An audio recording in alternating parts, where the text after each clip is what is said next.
So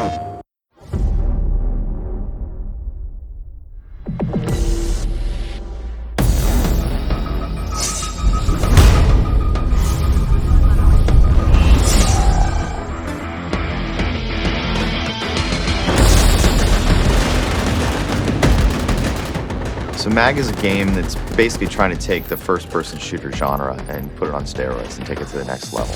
From the ground up, we built the game to be focused on large-scale infantry combat. Around 256 players has been our goal. So we wanted to create an online multiplayer experience that would take things a couple generations further than anyone had seen before. Create large-scale effects, large-scale battles, large events, have the players feel like they're part of a much bigger battle, much bigger conflict than they would in any other game to this point.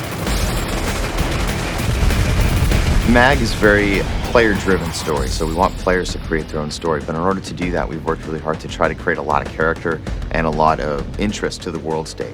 So the game's based in about 25 years in the future. The Shadow War is what encases MAG. It is the background of the world in which the people of the world have basically gotten tired with their governments pouring so much money into war. Fuel is at a premium. It's hard to have a large standing military. So private military corporations have risen to the forefront as groups that will perform the sort of duties and the sort of actions that government armies or national armies performed previously. So in this future, in the Shadow War, these PMCs are on the surface performing humanitarian acts, security operations, defensive operations, but secretly underneath the surface or the publicly viewed aspects of those PMCs, they are basically vying with each other for control of the contracts, the wealth.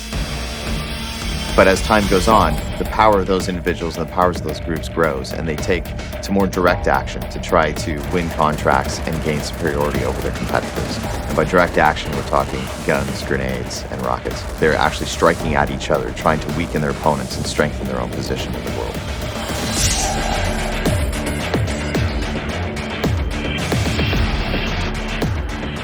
I think what's fun about the story is the fact that it's not too far of a stretch to be believable. And you can see what happens if we turn over too much of our national security as different nations around the world into private contractors. You can imagine how that might go a little bit rogue. But it's also set in a very near world or a near future state. So all the weapons feel very believable. All the weapons and gear are something that you can turn on the news and see people using now.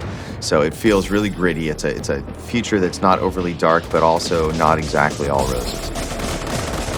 MAG is a game that I think will exceed expectations and is really bringing something that players haven't seen before to the gaming public.